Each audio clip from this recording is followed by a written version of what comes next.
A'udhu billahi minash shaitanir rajim. Bismillahir rahmanir rahim. Today we are going to discuss competitor. Competitor वो होता है जो किसी भी कारोबार या सेल्स के फील्ड में आपके same formula with different brand name बेच रहा होता है, सेल आउट कर रहा होता है और मार्केट में से अपना शेयर जो है वो ले रहा होता है, वो कंपिटिटर कहलाता है। एक कंपिटिटर डायरेक्ट कंपिटिटर होता है, जैसे स्वेटर मैंने पहना है तो स्वेटर के 5 6 7 कंपनियां होंगी जो कि एक दूसरी क्यों compete कर रही होगी सेम फील्ड में। एक होता है इनडायरेक्ट कंपिटिटर। इनडायरेक्ट कंपिटिटर में वो कंपिटिटर आता है कि जो क्लास ब्रॉडर सेंस में जो क्लास होती है ना, उसके अंडर compete कर रहा होता है। जैसे स्वेटर के अंदर आपका जो इंटरनल बनियान है वो आ गया, अंडर गारमेंट्स आ गई, कपड़े आ गए, तो वो ये क्लास इसका जुदा हो जाता है, लेकिन वो भी आपका इनडायरेक्ट कंपिटिटर है कि कारोबार में से वो अपना शेयर ले रहा होता है, तो ये आपका इनडायरेक्ट कंपिटिटर होता है। फार्मास्यूटिकल में अगर हम ले लें तो जितनी भी एंटीबायोटिक्स प्रमोट करने वाले हैं, ठीक है, वो आपके इनडायरेक्ट कंपिटिटर्स होते हैं। लेकिन फॉर एग्जांपल मैं सिफ्ट्राइक्सोन प्रमोट कर रहा हूँ, तो जो सिफ्ट्राइक्सोन प्रमोट करने वाली और ब्रांड्स हैं वो मेरे डायरेक्ट कंपिटिटर में आएंगे। एंटीबायोटिक ब्रॉडर सेंस में वो मेरी इनडायरेक्ट कंपटीशन में आएंगे। तो ये थोड़ी सी बाइफर्केशन समझ ले कंपिटिटर्स की। अच्छा, कंपिटिटर के अंदर जब आप कंपिटिटर को स्टडी कर रहे हो तो मंदरज झेल गुजारिशात को जहन में रखिएगा। पहली चीज ये है कि उनके जो ब्रांड वो प्रमोट कर रहे हैं, वो फोकस उनका कौन सी feature and benefits of the formula है, ये बहुत ज़रूरी है। इसको अपनी मार्केटिंग स्ट्रेटजी या सेल्स ऑपरेशन स्ट्रेटजी बनाने में आपको हेल्प आउट मिलेगी।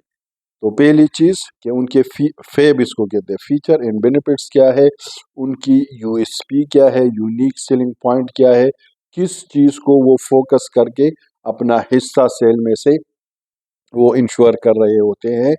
इसके बाद आपके पास आता है प्राइसिंग। प्राइसिंग जो है वो भी एक बेहतरीन चीज़ है कंपटीटर को हिट करने के लिए। अगरचे कहा जाता है कि price is a relative term, लेकिन बहुत सारी जगहों पे प्राइस आपका मैटर कर रहा होता है आपकी सेल्स जनरेशन में। तो प्राइसिंग जो है, आपकी कंपटीटर की प्राइसिंग को आपने देखना है, उसको परखना है और कंपिटिटिव प्राइस आपने रखनी है ताकि मार्केट में जो कस्टमर है उसको परचेज करने में आसानी हो। ठीक है जी। इसके बाद जो कस्टमर ब्रांड जो आपका कंपटीटर ब्रांड है, उसके मुतालिक इंफॉर्मेशन में जो इम्पोर्टेंट चीज़ है वो ये है कस्टमर का फीडबैक।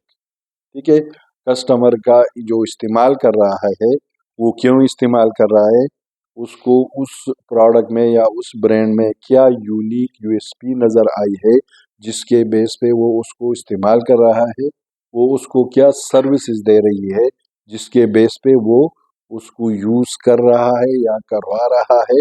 इसके अलावा जो ब्रांड है उसकी अवेलेबिलिटी कहाँ कहाँ पर है कि उसकी कंजम्पशन जो है वो इंश्योर हो रही होती है। ये भी बहुत इम्पोर्टेंट है कि आपका ब्रांड जहाँ पे डिमांड है वहाँ पर अवेलेबल हो एम्पल क्वांटिटी में, ताकि जो वो है डिमांड एंड सप्लाई में गैप ना आए। तो आपने जो अपनी कंपटीटर की डिमांड एंड सप्लाई का जो चेन है उसको भी तरोली चेक करना होगा, उसको स्टडी करना होगा।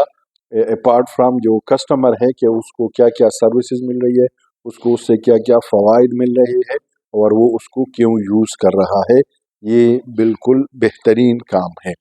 अच्छा जी, इसके अलावा आपने स्टडी करना है अपनी कंपटीटर की मार्केट में पोजीशनिंग क्या है, वो उनका टारगेट ऑडियंस कौन है, किस ऑडियंस में जो ब्रांड है वो फोकस करवा रहे हैं। प्रायोरिटी 1 2 3 4 जो होती है सेल्स एंड मार्केटिंग की, उस हिसाब से कि उनका P1 कस्टमर कौन है, P2 कौन है, P3 कौन है और P4 कौन है। ठीक है, इन 4 कस्टमरों को आपने फोकस करना है कि वो उनको उन्होंने किस किस सेगमेंट में उनको प्लेस किया हुआ है।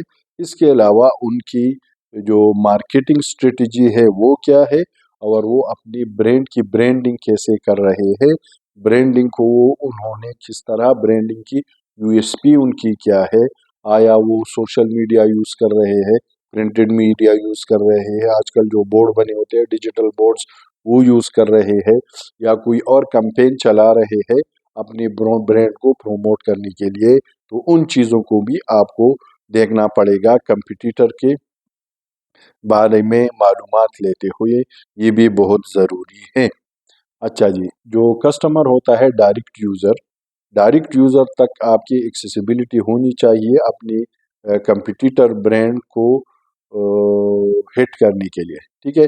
डायरेक्ट कस्टमर से आप पूछ के, डायरेक्ट कस्टमर आपको बताएगा कि ब्रांड के अंदर स्ट्रेंथ्स क्या क्या है जिसके बेस पे वो उसको यूज़ कर रहे हैं और वो उससे सेटिस्फाइड है। लेकिन याद रखिए कस्टमर हमेशा सेटिस्फाइड नहीं होता और लाइफ लॉन्ग रहता नहीं है, क्योंकि उसकी requirement with the passage of time बदल रही होती है, या वो उसमें इनोवेशन चाहता है, या वैसी भी इंसान जो है ना वो चेंज का वो है, चेंज इंसान पसंद करता है।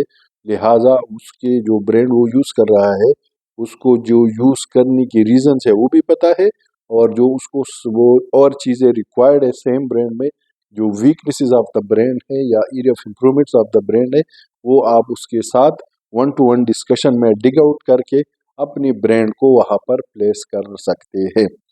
इसकी मिसाल ऐसी है कि फॉर एग्जांपल एक डॉक्टर है, वो टाइफाइड फीवर में सिफ्टैक्सिम से सेटिस्फाइड है और उसमें उसको यूज़ करता है, लेकिन जो मार्केट का नॉर्म है कि मार्केट में सिफ्ट्राइक्सोन बहुत ज़्यादा यूज़ किया जाता है टाइफाइड फीवर में।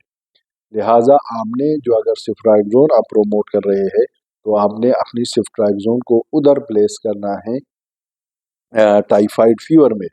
और जो सिफ्टैक्सिम की जो वो है वीकनेसेस है, और जो उसकी इमाइसीज में डिफरेंस है, सिफ्ट्राइक्सोन की इमाइसीज बाइल डक्ट में, पायर पैचेस में जहाँ पे ये साल्मोनेला के पाए जाने का इनके वो है क्या चांसेस है वहाँ पर ज़्यादा होती है, तो आपने उसको वो चीज़ें हाईलाइट करनी है जिससे उसको वो हो जाए, अर्ज बन जाए, उसकी नीड जो है वो सेटिस्फाई होना शुरू हो जाए, तो तब जाके वो सिफ्टैक्सिम से स्विच ओवर करके सिफ्ट्राइक्सोन को यूज़ करेगा टाइफाइड फीवर में। ये एग्जांपल मैंने इसलिए दी ताकि हम इसको समझ सकें, ठीक है जी। इसके अलावा जब ये आपको अपने कंपटीटर के स्ट्रेंथ्स और वीकनेसेस का पता चल जाए तो आप उसको आराम से हिट कर सकते हैं। आखिर में जो आपका वो है डिस्ट्रीब्यूशन चैनल, जो कंपटीटर है उसको आपने बिल्कुल थरोली स्टडी करना है और उससे हिसाब से अपना डिस्ट्रीब्यूशन का नेटवर्क जो है वो बनाना है कि उनके सेल चैनल्स, उनका क्या कौन सा चैनल वो यूज़ कर रहे हैं मार्केट में, जो उनकी सप्लाई और डिमांड का गैप है उसको कवर करने के लिए, और मार्केट में जो लोग उसको यूज़ कर रहे हैं या रख रहे हैं वो क्यों रख रहे हैं, उसकी रीज़न क्या है, उनके पास डिमांड कहाँ से आती है, और उस डिमांड को फुलफ़िल करने के लिए वो आगे डिस्ट्रीब्यूटर के साथ कैसे इंटरलिंक है, क्या वो कैश पे सप्लाई देते हैं या उनके ब्रांड में कोई क्रेडिट का भी सिलसिला इन्वॉल्व है, अगर क्रेडिट इन्वॉल्व है तो कितनी हद तक इन्वॉल्व है, अगर कैश पे सप्लाई है तो कितनी कितनी यूनिट्स की सप्लाई है, कितने दिन के गैप से है, और उस गैप में हम कहाँ पर फिट हो सकते हैं। से फॉर एग्जांपल अगर एक आध दिन का गैप आता है ना, तो वो शेल्फ में हम जगह कैसे बना सकते हैं, ये फाइंड आउट करने के लिए आपको उसकी जो आपका कंपटीटर ब्रांड है उसकी जो होते हैं ना डिस्ट्रीब्यूटर चैनल, सेल्स चैनल, उनको थरोली स्टडी करना पड़ेगा। ये सारे काम करके आप अपनी ब्रांड को अपनी कंपटीटर्स के साथ वो कंपटीटर्स के जो वीकनेसेस है ना उसको यूज़ करके अपने ब्रांड को प्लेस कर सकते हैं। जज़ाकल्लाह खैर।